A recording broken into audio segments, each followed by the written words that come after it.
You are Locked On Kentucky, your daily podcast on the Kentucky Wildcats, part of the Locked On Podcast Network, your team every day.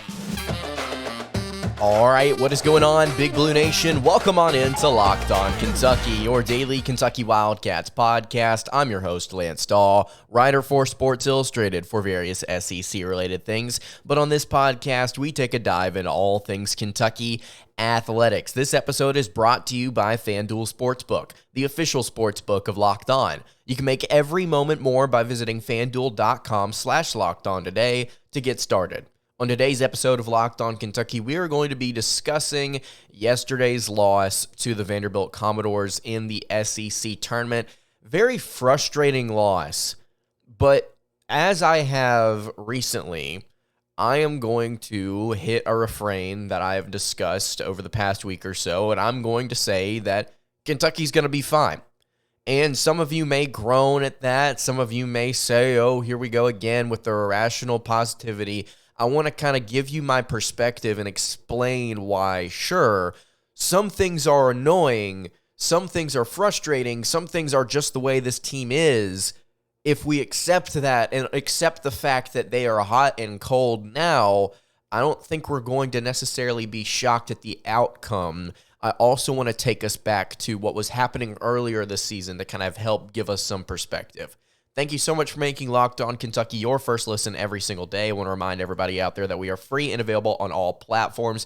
If you're watching on YouTube, there is literally no reason why you should not be subscribed to this channel right now. I know that I've asked in the past. I know that I've begged. I know that I've pleaded. Today, it is not any one of those things. I'm just telling you, subscribe. It'll make your life a lot better. It's kind of a joke. All right, let's go ahead and get into it. 80-73 was the final score in the SEC Tournament. Again, one of the more frustrating losses. This could come down to a couple of different things. If you wanted to be straightforward in this one, you could say, Kentucky, if you make your free throws, you don't lose this game. If you say, Kentucky, if you actually protect the rim, you win this game. If you say, Kentucky, if you were a little bit healthier and you didn't have to rely on your entire starting five to get all of your points, maybe this game's a little bit easier. I don't know. Maybe if you say, Kentucky, if your starting point guard, who has officially returned from injury, by the way, great for Cason Wallace to be back in the lineup, doesn't go 3 for 10, you probably win this game. There are so many different things that you could point to that are just straightforward. Hey, look, here's a basic statistic. If you did not do that, you probably win this one. This was a competitive back-and-forth game that Vanderbilt eventually won because the Commodores are hot. Right now, they're just a hot shooting team. Offensively, they know what they want to do, and they're executing at a very high level, both shooting the three and getting to the rim. They shot 50-40-90 in this game. It was 49-40-90 in this game. That's very, very hard to do. And I understand that Kentucky is not the greatest defense in the world. In fact, they're bottom half in the SEC in terms of defensive efficiency. But still, like this Kentucky team could have won this game. They absolutely could have. But they currently have some limitations, and they currently have some things holding them back. One of the things, like I mentioned a minute ago, is the fact that they got no production from their bench.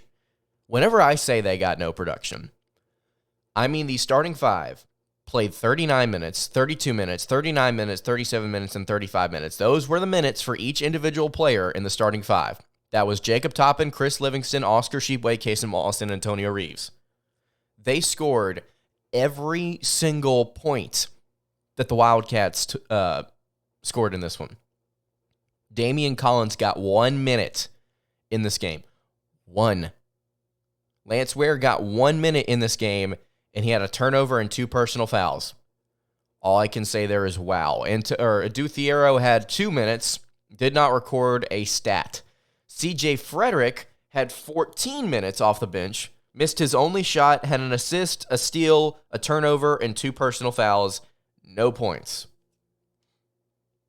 If you're going to make a run in a one-and-done style tournament, whether that be the postseason with March Madness or whether that be the postseason with your conference tournament, you have to have depth. Or, at the very least, you have to have starters that can make their free throws. This has been an issue for Kentucky this season. This is something that we pointed out a little over halfway through the year. After Kentucky got that win over Tennessee, I'm like, hey, the Wildcats are actually starting to shoot a little bit better from the foul line. Now, it wasn't consistent every single game, but it was becoming more consistent. And here we saw in this one, the entire starting five, only 3 players took free throws. Cason, Wallace, and Chris Livingston didn't take any. Jacob Toppin went 3 for 6. Oscar Tshiebwe went 5 of 8. And Antonio Reeves went 3 of 6 from the foul line. That is a combined 11 of 20 for 55%. Vanderbilt, on the other hand, their entire starting five were the only ones that took free throws. And they went a combined 18 of 20 for 90%. You cannot afford to have poor free throw shooting, no bench depth, and two guards that did not shoot efficiently. Antonio Reeves had 22 points. He looked good at some points in this game, especially early. But what have we seen? We've seen Kentucky, with their hot shooters at times in the past, start to get worn down because they don't have anybody that can sub in and actually give some time that's valuable off the bench. Right now, I hate to say it, it's very difficult to say, outside of giving Antonio Reeves a breather, Dawe or CJ Frederick could do anything for this team that benefits them outside of giving their better players rest. They don't do anything. They literally didn't do anything. Statistically, Thiero in his 2 minutes did nothing. Frederick in his 14 took 1 shot, had an assist and a steal, but had a turnover and 2 fouls. They didn't do any. They didn't really contribute. You're playing right now with 5 players against typically a rotation for the opposition that's somewhere between 7 to 10. Lou Dort played 4 minutes in this game. Miles Studi played 19. Lewis played 18. Thomas played 15 off the bench for Vanderbilt. Now, sure, 2 of those players didn't do much statistically. I mean, Studi went 0 for 6 from the floor. Goodness gracious. But 11 points from your bench is better than none for Kentucky. Right now, the Wildcats aren't healthy. That's clear. Even Coach Cal said in the postgame, hey, Jacob Toppin's not 100%. He only had 1 practice this week. Which is just, it's crazy to me that this is the scenario.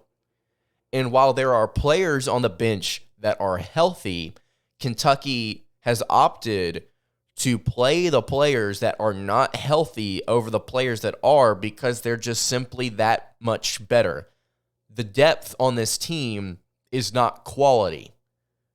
It's limited. Lance Ware is a one-way player. He plays hard, but he's not great on the offensive end, and he's not great on the defensive end. He just plays hard. Damian Collins is bouncy and athletic. As of this point in his career, he has not proven the ability to shoot or handle the ball consistently at that power forward spot, and he has not done anything on the defensive end that would make me think in a starting role he could contribute as good as maybe even some of the freshmen that have stepped up over the past couple of years. Dawe Thiero is somebody that I'm very intrigued with to see what his development looks like. But year one, you've got a long way to go with him. As of right now, I think it's very clear what Kentucky is. Some people ride the emotional train of, oh, don't tell me that you're now talking about how awesome Kentucky is. You were dogging them just a few weeks ago. And then all of a sudden things like this happen and they're like, this is the worst team. It's like Eeyore from Winnie the Pooh. It's like, guys, this is the worst team. They can't do anything. We lose every game. Oh, man. Like, you can't flip-flop back and forth. You have to have the understanding that this team will do that for you. This Kentucky team is hot and they're cold. And because they don't have the depth to kind of have any sort of baseline consistency, they're never going to truly get to that elite national championship level. But man, they can lose. They can bottom out. Even Coach Cal said it in the postgame. He's like, I know how I've been telling everybody we can beat anybody. But darn it, anybody can beat us too. That's the reality of it. I want to kind of dive deeper into this thought of what is Kentucky's season. I want to look back on what we've seen from the Wildcats this year. Before we do that, though, I want to tell you guys about our friends over at FanDuel. The midway point of the NBA season is here, and now is the perfect time to download FanDuel. It's America's #1 sportsbook. New customers get a no-sweat first bet up to $1,000. And it's bonus bets back if your first bet doesn't win. All you have to do is download the FanDuel Sportsbook app. It's safe, secure, and super easy to use. Then you can bet on everything from the money line to point scores to threes drained. They've also got player props with rebounds, assists, steals, points, all that good stuff. So many more exclusive bets on top of that. Plus, FanDuel even lets you combine your bets for a chance at a bigger payout with a same-game parlay. So, don't miss the chance to get your no-sweat first bet up to $1,000 in bonus bets when you go to FanDuel.com/lockedon. That's FanDuel.com/lockedon to learn more. You can make every moment more with FanDuel, an official sports betting partner of the NBA. All right, continuing along here on what is now the Saturday edition of Locked On Kentucky. Lance Dawe hanging out here with you. Listen, if you have not checked out the Locked On College Basketball podcast with Andy Patton and Isaac Shade, I don't really know what you're doing. They are absolutely great over there, covering everything you need to know about college basketball. They have me on sometimes. They've had coaches. They have experts, insiders, everything you could possibly want to know about college basketball. They've got it going on over there. And again, I hop on every now and then as well to talk a little Wildcats. And boy, I've been talking a good chunk of Kentucky recently. So if you're looking for somewhere else to kind of get your college basketball scoop, I would highly encourage you guys after this episode to check out the Locked On College Basketball podcast. So Kentucky lost by 7 yesterday to the Commodores. It's their second loss to Vandy in 3 games. If you'll remember, I said after the Vanderbilt lost the first go-round at home, it's all right. You know what? If you don't take 30 mid-range shots like you did last time, I think you're going to be just fine, right? And Kentucky ended up not being fine, and they didn't take what felt like 500,000 mid-range jump shots. Now they still took a decent portion, and only made what, 5 of them, 4 of them, out of what had to at least been 1, 2, 3, 4, 5, 6, 7, 8, 9, 10, 11, 12, 13, 14, 15, 16, 17, 18. So still, offense that makes you want to vomit when it comes to shot selection at times. They couldn't get it done. The starting 5 couldn't get it done. Do you remember in the Florida game after Kentucky got that win? Do you remember me saying, it's great that Kentucky got the win, but this is not sustainable?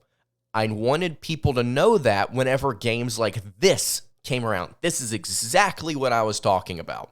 Kentucky doesn't have a bench because their players are either hurt or the players on the bench just simply aren't good enough to supplant and produce as good as some of these starters have, even when they're not healthy. That's the reality. You got 5 players right now that you can rely on. 5. Technically 4 for the Arkansas game, and Kentucky just managed to shoot well and draw a lot of fouls. That's what it comes down to. In that Florida game, though, I'm like, you cannot sustain this. So if you want to make a postseason run, you have to either get your players healthy or you have to figure it out on the bench. You have to make these players play. And I don't think Kentucky is in a position to really do the latter. I don't really think they're comfortable 32 games into the season to really make that decision. Like, we're going to play Damian Collins 15 minutes. We're going to play Ware 10. We're going to play Thiero 15. We're going to play CJ Frederick however many minutes we need him to play. There's no more you can squeeze out of this team. You notice how Cal, whenever things were going bad, started changing rotations, started mixing and matching. He was trying to find the answer, right? And he's found the best answer he can find, it seems like. And I know some of you out there want to say, oh, he's an awful coach. He can't do this. He can't do that. And you know what? We sit here and let's be realistic. Kentucky hasn't won an SEC tournament in how many years? 5? Going on 6 next season, right? That's why I titled my show, the most recent one, Can Kentucky finally win the SEC tournament, or at least the one on Wednesday? And some people were like, finally, they've got 30 I'm talking about recently, because some of you are so fed up with Cal. But can they finally do it? It's been half a decade. If we're expecting this program to be what it is, you'd like to think that at some point they're going to get back to that and they're going to win it, right? Right? I don't know. It's a situation with Cal where it's like, you know what? There are ups, there are downs this season, but as a collective, I think it is fair to praise and criticize him simultaneously. And I know some people are going to say one of two things. They're either going to say that that's fence riding, fair, but they're also going to say that I need to have the right opinion, which apparently there's a right opinion to have out there about Coach Calipari or however you say it. I quite frankly don't really care. I'm trying to be as correct as possible, but we all know I'm talking about the same dude here. There was a moment earlier this season, and this is what I wanted to get to when I was saying I wanted to kind of refrain earlier in the show. There was a moment earlier this season where Kentucky was 10-6 and 1-3 in SEC play. There was so much criticism placed on this coaching staff and Coach Cal. Fairly so. It was fair to criticize Coach Cal and this coaching staff and these players for having lost as many games as they had. There's no denying that. There's no arguing with that. There's no disagreeing with that. The team was losing, therefore something was going wrong. To be able to point that out is not a problem. Right? Right. Then Kentucky started to turn things around. They finished the season 21-10. Now, granted, there were a couple of confusing losses still in there. You lost to Vanderbilt by 2 on senior day. You lost to Georgia by 7? On the road, if I'm not mistaken. You beat Tennessee right after you had what has to be your worst loss on the schedule to South Carolina. At home, no less. This team has had its moments. And whenever you say this team, I'll say this program has had this moments where you can criticize it, fairly so, and you can praise it, fairly so. Coach Cal found the correct adjustment. He found the way to get the best lineup out there, the best lineups, and to get the most out of those lineups. Here's the problem, though. This roster is not perfect. Let's identify that. This roster is not perfect. And I don't want to sit here and say this coaching staff as a whole whiffed on every single prospect that they had, or at the very least, they can't figure out how to get them to gel together, because at some point they did figure out how to get these kids to win. It's just never been pretty this season. Outside of maybe that game against Auburn, it's not been pretty. It's been a grind. Every single game that matters is a grind for this team. Part of that's coaching to get these players through it. Part of that is talent. There still is talent on this roster. But as a collective, as a unit, there are the positives. There are the negatives. There's the roller coaster that Kentucky basketball has been this season. And you have to just accept the fact that they are what they are. If they win 4 or 5 games in the NCAA tournament, if they make it all the way to the title game, cool. If they lose a game to start things off, you're going to see a couple of things. You're going to see Kentucky, as they have all season, struggle to protect the rim. They are going to shoot poorly from the foul line or 3. They are going to have questionable shot selection, and their starting 5 is going to have to carry the load. That's what you're going to see. You're going to see a lack of depth. You're going to see questionable offensive decision-making, and you're going to see poor rim defense. How do we know that? Even in wins, it's what we've seen all season. Sometimes it works. Sometimes you shoot insanely well, and sometimes you don't. Thus is the game of basketball. If Kentucky had a more complete roster, maybe we would sit here and have a discussion about making a deeper tournament run. Maybe they do. I'm not leaving that off the table. But there's so many people out there that think that there's an objective opinion to have on Kentucky, and you can be positive, you can be negative. I've elected to be more positive than anything over these past few weeks, just saying, like, there's still a legitimate chance that something happens here, and there still is.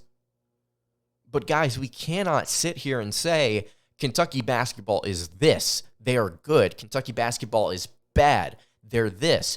Because one way or another, the people that are on one side are going to get absolutely embarrassed come postseason. Come the NCAA tournament. Here in just a few days, it's about to happen. I don't think you guys, some of you, understand the situation.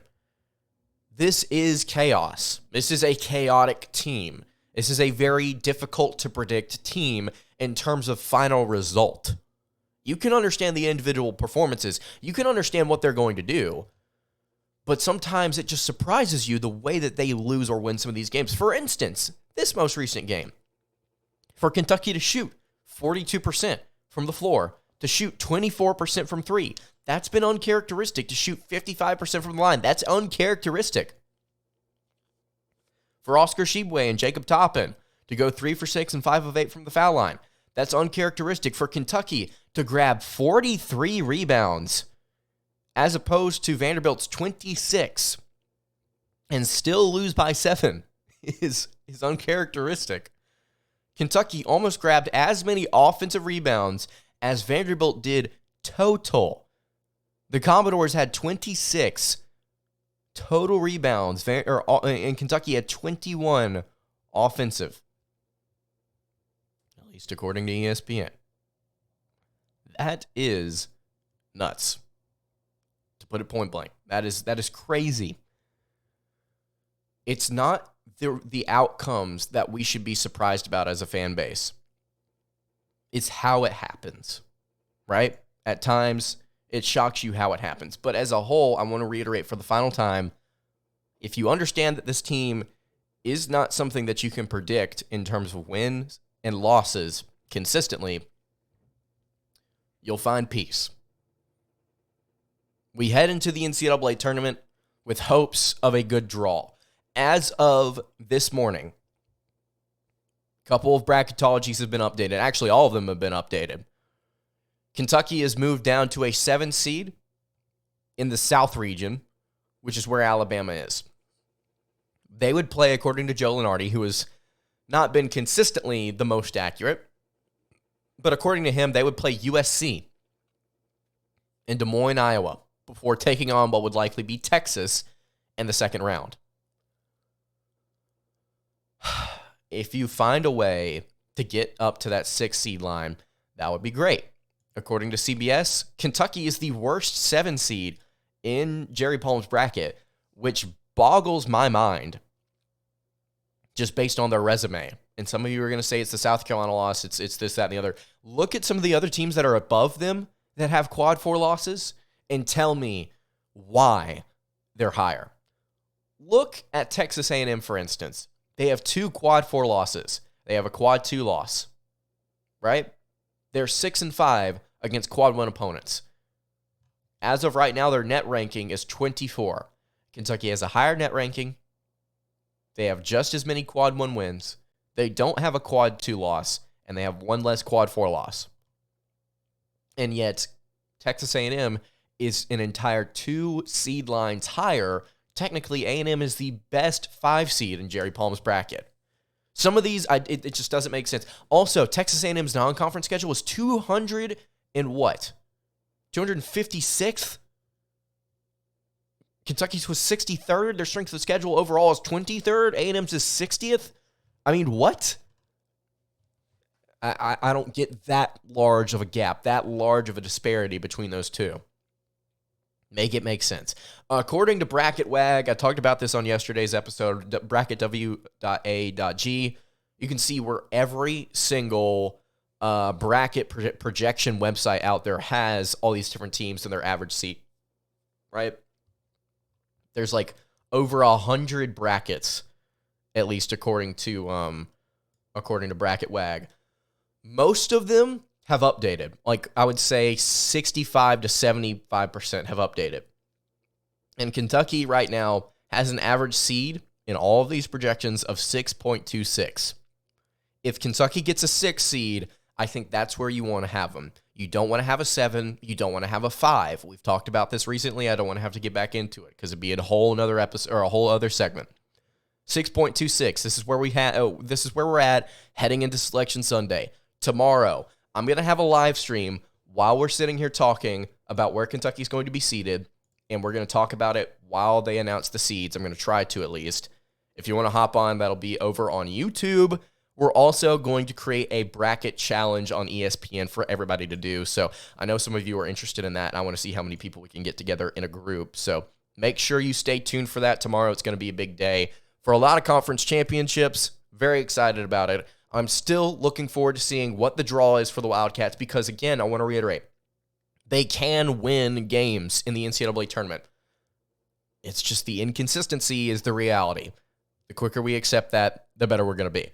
That's going to be it for today's episode of Locked On Kentucky. You can follow the show on Twitter at LockedOnUK. You can follow me on Twitter at LanceDawe_. You can follow the show over on Instagram. That is at Kentucky Podcast. Questions, comments, concerns, leave them in the YouTube comments. Hit me on the socials. I will see you all tomorrow for another episode of Locked On Kentucky. Hope you guys have a great rest of your day, and God bless.